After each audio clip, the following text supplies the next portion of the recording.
Terima kasih. Assalamualaikum warahmatullahi wabarakatuh.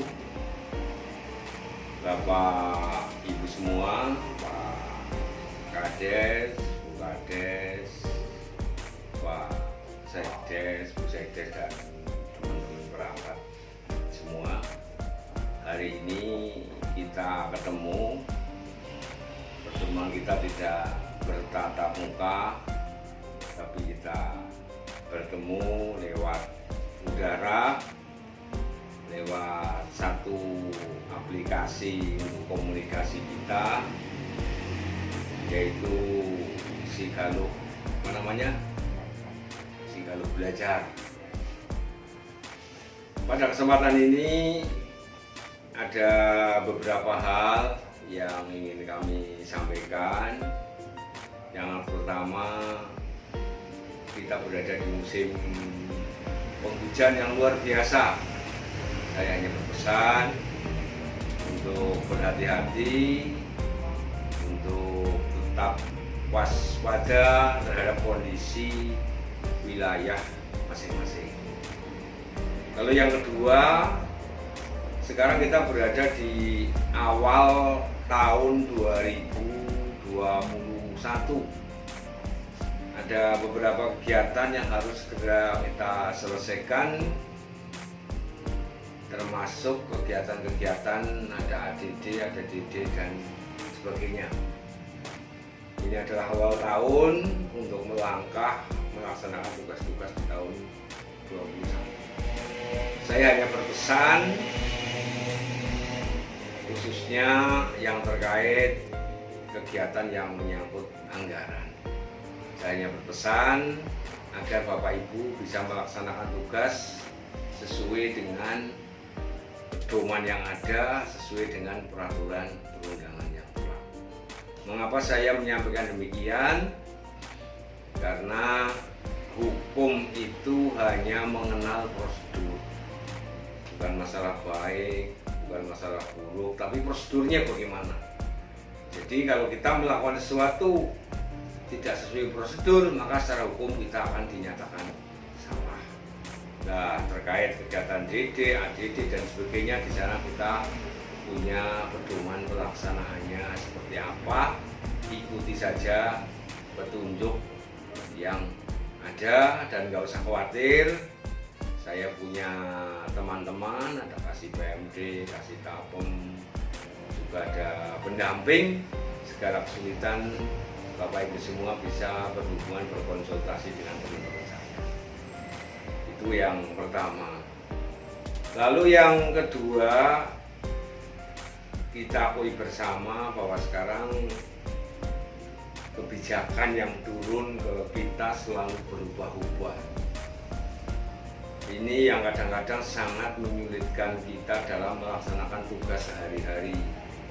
Cukup merepotkan karena tidak hanya menyangkut administrasi saja, tapi juga menyangkut masyarakat. Setiap perubahan harus diikuti dengan musdes yang diikuti juga oleh masyarakat, sementara kita dalam suasana COVID.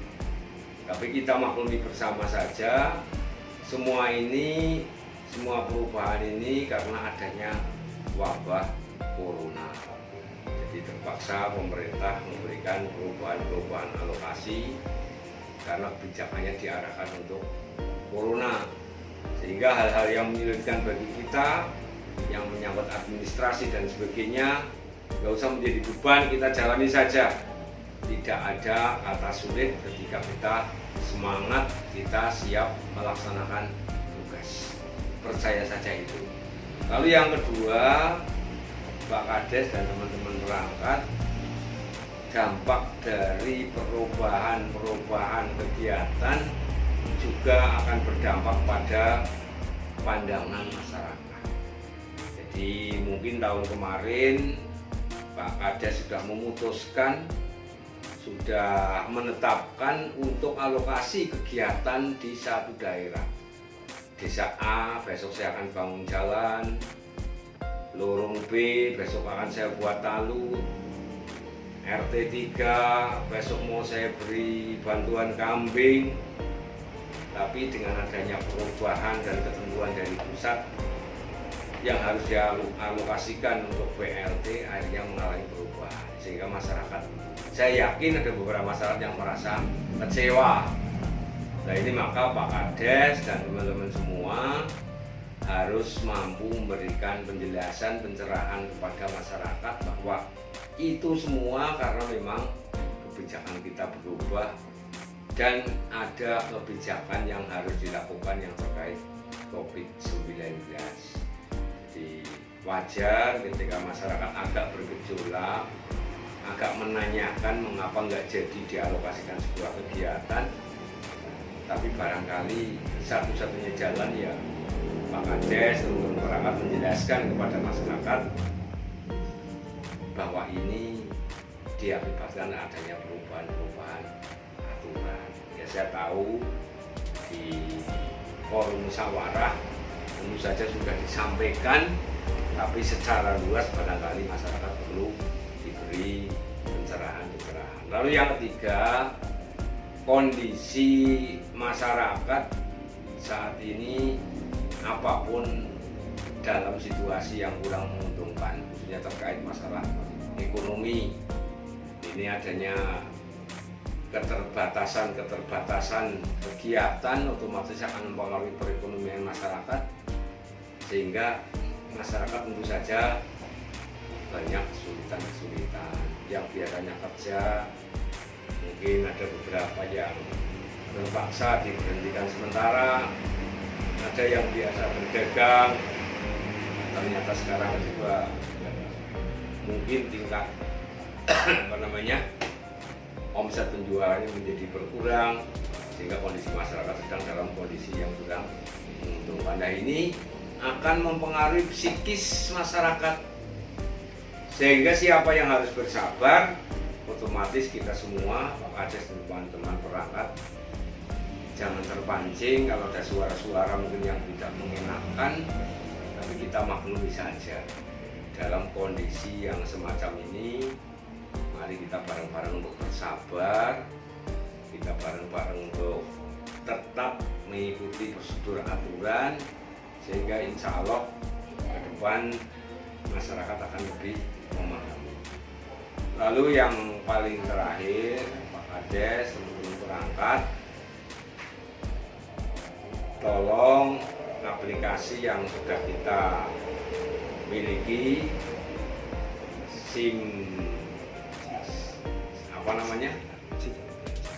Sigaluk Belajar, Simbada, Sibela. Nah ini namanya Sibela. Tolong teman-teman perangkat, kita punya Sibela, mari kita gunakan betul untuk alat komunikasi kita. Apalagi sekarang dengan adanya pembatasan, dengan adanya COVID ini, kita sedang tidak boleh kumpul-kumpul. Nah, saya kira alat komunikasi kita ini menjadi sesuatu yang cukup ideal. Tidak hanya searah dari saya ke Bapak Ibu, tidak hanya dari Pak Toto, dari pendamping ke Bapak Ibu, teman-teman kasih, tapi Bapak Ibu juga bisa menyampaikan komen dan pendapatnya. Jadi saya kira ini cukup efektif, kita gunakan dengan baik-baiknya. Lalu yang paling terakhir menyangkut kebijakan Pak Presiden, Pak Gubernur, Pak Bupati, biar Bapak Ibu lebih paham, lebih jelas, tolong baca ini. Bapak Ibu sudah punya semua, ini tolong dibaca biar tahu arah kebijakan kita mau seperti apa, biar besok DD arahannya nanti seperti apa. Ini menyangkut kebijakan yang sifatnya juga nasional untuk kesejahteraan masyarakat. Sekali lagi tolong dibaca Pak Kades, teman-teman perangkat, nggak banyak, hanya beberapa halaman, sambil santai di dalam bisa baca ini, insya Allah akan bermanfaat bagi Bapak Ibu semua. Mungkin untuk sementara itu yang bisa kami sampaikan. Lalu harapan kami nanti Jadi secara rutin, tidak hanya dari saya, mungkin dari teman-teman kasih, mungkin dari pendamping, mungkin dari TA, mungkin dari Pak Kades ingin menyampaikan sesuatu. Saya kepengen hal yang semacam ini terus berjalan secara rutin.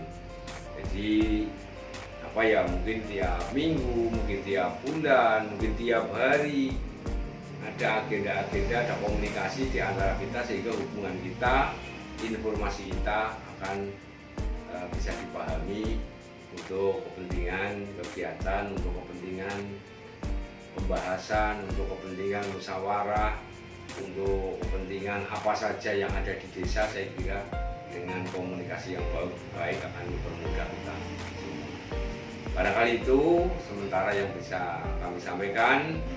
Salam untuk Pak Kades, Pak Sekdes, salam untuk Pak RT, Pak RW, segenap jajaran lembaga BPD, LP3M, juga segenap lembaga masyarakat yang ada.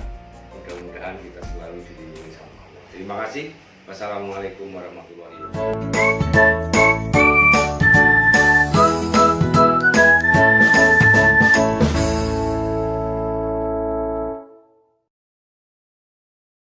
Hai Sobat Desa, kita pendamping desa Kecamatan Sigaluh, Kabupaten Banjarnegara akan mengulas tentang SDGs Desa.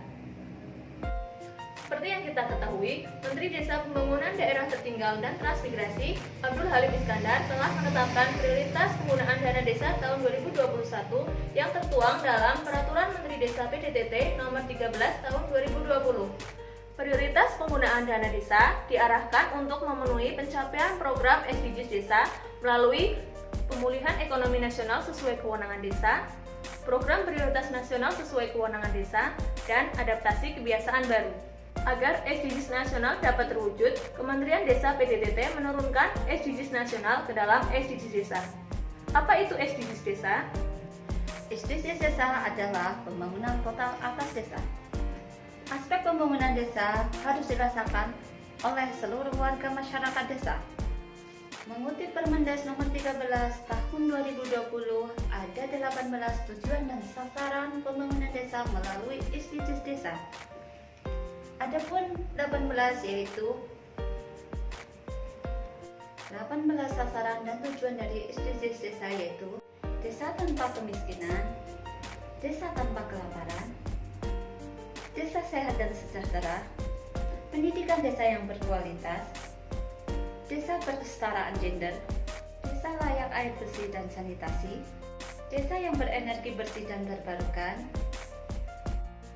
pertumbuhan ekonomi desa yang merata, infrastruktur dan inovasi sesuai dengan kebutuhan,